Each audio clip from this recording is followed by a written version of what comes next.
Alright, hey everyone, this is Ash. Welcome back to The King's Speech. So I just finished recording the first Spy Family video. So I'll just kind of briefly recap channel stuff before I get into the video proper. So apologize that I haven't put out content in a while, but between work and everything else, I've been super busy lately, so it's been kind of hard to find the energy for it. With that said, I figured I'd better catch up sooner rather than later before the chapter started piling up too much. And I especially wanted to catch up with Spy Family because the anime is now out. So I figure it's a good chance to catch up on it, kind of promote the series since it's kind of back on everyone's radar. So if you haven't already, check out the series. Check out the anime. I watched the first episode yesterday. It's really, really good. It really captures the spirit of the series well so far. So highly recommend it. Yes, with that said, let us get to Spy Family Chapter 62, translation by Casey Lowe, lettering by Rina Mappa. And we see Lua and Eastern Westalis, and you have a blam, blam, blam, blam, blam! And you see these kids inside this storage unit, playing military. So you have two of them kind of hunkering behind these wooden crates, and one going, "What should we do, advisor? This trench isn't going to protect us for much longer." And you have the other one, the loop loop yank, and a whoosh, and a kabonk, as one of the opposing military kids gets bonked on the head with the tray and gets knocked out. You have, "Major, are you alright?" It's like, "Damn you, West Dallas dogs." And you see a click and a whoosh, and a turn around and you're dead. It's like, "You better believe I'm turning around." And you have a whoop and an ow. And you see a little rubber band just shooting the kid right in the forehead. Jeff, "Oh, come on, no way am I dead from a stupid rubber band." He's like, but I shot you. The rules say you're dead." Ugh, it's like, "I can't believe they beat us again." It's like, "Oh man, that means we have to be the Austanian army next time too." Jeff, "Wow, advisor, you get really intense when you play war games. You were really scary." And you see the boy's name is redacted. His code name is Advisor. One day he'd grow up to have another code name, Twilight. And we see we're getting a flashback to baby Twilight. He's like, "Oh, was I? I guess when I play a role, I get pretty into it." It's like, "Well, you can't get a rank until you get some proper military gear." It's like, "But I told you, my dad's really strict about that." It's like, "Ah, come on, General." And you see, even you got to admit, Advisor found us a real sweet place to play. He said this place is an old army storage depot. So you didn't tell anybody this is our secret hideout, right? So of course not. We'd be in big trouble if anyone found out. We should bring in some tents and have a sleepover one of these nights. It's like, "Yeah, that'd be awesome. It'd be like survival training." It was like, "Ooh, got a full house."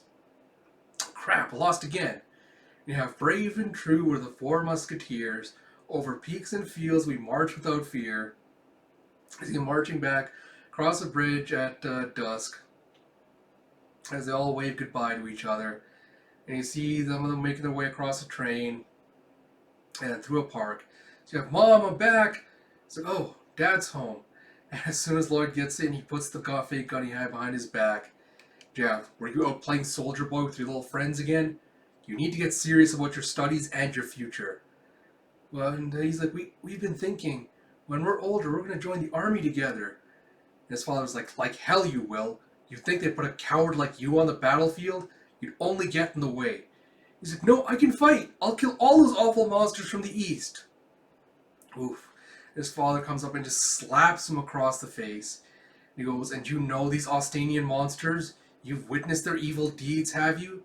You've sat and talked with them? That's how you know what sort of people they are?" The mother's like, "Dear, it's like, there isn't going to be any war. You should hope for peace, not conflict."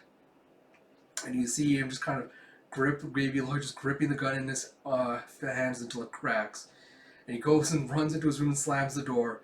"Jeff, hey, I'm not done talking to you. Jeff, leave him alone. Why do you always have to be like this?"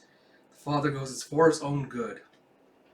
And you see as he's cowering, poor baby Lloyd's cowering under his sheets. "You have hitting your own son. It's like, I wouldn't have to if you didn't spoil him." And he goes, "You're one to talk about peace. All all you ever do is fight with Mom." It's like, "Did you see the comics in the paper today? They were totally hilarious." It's like, "Hey, aren't you guys hungry?" Jeff, hey lady, 4 croquets. It's like, you got it. It's like, hey, you kids there, come help us with these decorations for the town fair. It's like, we will if you give us candy. And you see, bring that stuff over here, would you? It's like, sheesh, this is really heavy. And you see them just like lugging over some lumber and some other tools. Jeff, how are you boys going to fight for this country if you can't even handle a few boxes? It's like, we're doing it, okay? And you have Loid going, is there really going to be a war? And you have one of the builders going, as long as you kids get to keep playing make-believe, we'll be fine. That new pact they put together has ended little conflicts and skirmishes. And you have the old geezer going, you fools are blind. That's just what the enemy wants us to think. As soon as those eastern thugs sense weakness, it's like, yeah. It's like, war or peace, the army ain't gonna let in some kid who don't even got a proper soldier uniform. Boys, like, they will too let me in. It's like, what are you gonna do? Fight with that hammer? You already busted your rubber band gun. You see poor baby Loid looking all embarrassed. And you see later that night, I need to take a little business trip. Apparently things have been heating up along the border. You have the mother going, be careful. And you see baby Loid going, Dad? It's like, what is it? It's like, well, the thing is, there's a reference book I need for school, so, could you give me a little pocket money? And you see the father looking at him with surprise before beaming with a smile and going, oh, is that right? It's like, well, then here you are. Take good care of it. It's like, yay, thanks, Dad. It's like, when I get back from my work trip, maybe I'll take you to that fair. So be good while I'm gone, okay? It's like, I will. And you see Lloyd be like, that was a lie. He's like, Dad? It's like, yes? It's like, never mind. It's nothing important. And you see, that night, dinner tasted like ash in my mouth. And you see the next day at the secret little base, you have knock, knock, knock, knock. And you have flash. It's like thunder. It's like, you're late, advisor. And you see, check this out. And you see baby Loid dressed out in a little army helmet with a fake gun. He's like, whoa, you got the soldier set. It's like, it wasn't cheap. It's like, it looks good on you, advisor. It's like, all right, now let's continue where we left off. This time we're really going to blow you Austanians to pieces. It's like, ooh, big talks. Not like you did anything last time. And you see baby Loid kind of just looking down on his gun, looking disappointed. He goes, man, we're never going to get to play as the Westalis army. Sorry, rules are rules. You have baby Loid going, actually, I don't think I'll play today. He's like, why not? It's like, that fair is tomorrow. I'm going to go help them set up. And he puts down his gun. He's like, advisor? And he just runs away. And you see, just one croquet today. You see, hey, croquet lady. He's like, do you think I would make a good soldier? So what would it matter if you didn't? War is stupid and senseless. You ask me, you look a whole lot cuter with a croquet in your hand than a gun. Ooh, excuse me. So, but Austanians are like monster people with horns, right? Who eat other people? I've got cousins who live in the East. They had horns, they'd run in the family. Do you see any... Oh, so I think that's croquet lady going, I've got cousins who live in the East. They had horns that run in the family. Do you see any horns on my head? And baby Lloyd just kind of side-eyeing. He's like, yeah, I think I can kind of see him. And she's like, hey, fine, you caught me. I'm a monster who makes croquets out of human flesh. And he's like, whoa! It's like, that was a joke. He's like, I don't know anymore. It seems so different from how I thought it'd be. He's like, hey, croquet lady, would I be able to make 10 dalk in a day if I helped out at your shop?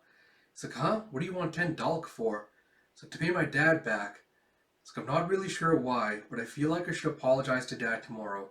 I'll ask the guys if we can play it different.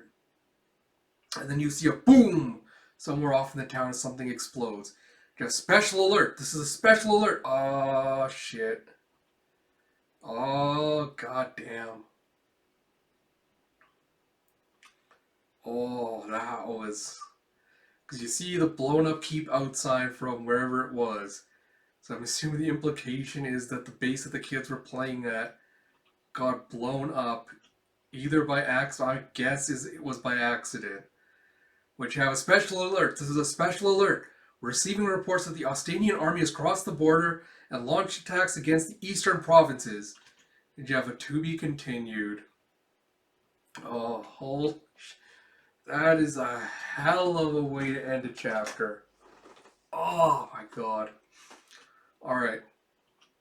So I guess first things first, I was not expecting a Loid flashback chapter for this one. Like, yeah, I don't. It feels a little bit unexpected, like just given like the transition from this one to this one. I don't know if this is potentially going to be setting up something in the future, like the future arc. Is this like setting up something for Lloyd's development, or if this is just an aside that they decide to introduce at this point.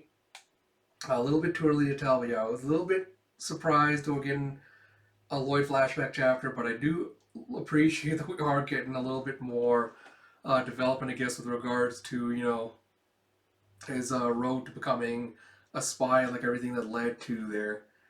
So that is interesting. I'm curious about his father as well, because like his father being so anti-war and everything. I wonder if Lloyd's later attitudes towards war, wanting to be a spy. I wonder if that was influenced by his father's work. Because at this point, I don't think he really knows what his father does. But the fact that he's like, there's trouble at the border, I have to go see everything else, makes it seem like he is, a spy, and he's kind of trying to like dissuade his son from doing, the same kind of stuff he's doing because he knows the kind of impact, like the psychological impact and stuff it can have on someone. So it'd be interesting to see that kind of fleshed out. It's also interesting to see, Kid Lloyd having, such a strong kind of like moral conscience, where even, telling a small white lie, just a kid playing pretend, even though like, having seen how proud of his dad was of him, like how much it kind of affected him when he did that. So again, like I like these little bits of characterization getting peppered throughout this flashback chapter. But yeah, for a second, like it took me a second to register, like that the explosion potentially happened at the the little gun depot army base thing that they're at. Like I said, I feel like this is going to end up being a fake out. Like this is where Lloyd's gonna learn that how like propaganda can like warp your perceptions of different nations, different people. Because I feel like this is going to end up being an explanation where it's like, oh, the kids just got into an accident, they accidentally set off, some explosives or something that were stored there, and they accidentally set it off, causing the explosion, and they thought it was the other army that did it instead. But I'll have to wait and see. But yeah, I mean, as lighthearted as the series is, it kind of you tend to sorry, I'm tripping over my tongue here. You kind of tend to forget that there are these darker elements to it. That there is a war going on, other people are getting killed, disappear. That there are these all darker elements to it that you don't really see addressed a lot of the time because of the lighthearted nature of it. So I'll be curious to see how far they dig into that with Lloyd's backstory, especially. But yeah, it should be interesting to see what direction this goes. So next chapter is dropping next weekend. So since I have a long weekend next week, I'm going to try my best to actually get back to doing these on a weekly, bi-weekly schedule whenever the chapters drop. So look forward to that. Like I mentioned at the beginning, the Spy Family anime is now out, so please do go check that out. If you have any friends that haven't checked out the series, I recommend you ask them to check it out as well. Because if you can get more people to check out the series, I think it really does deserve kind of that boost. As always, if you like my content, please do like, comment, subscribe, all that good stuff. It helps out a lot. And until next time, this is Ash. I'll talk to you all later.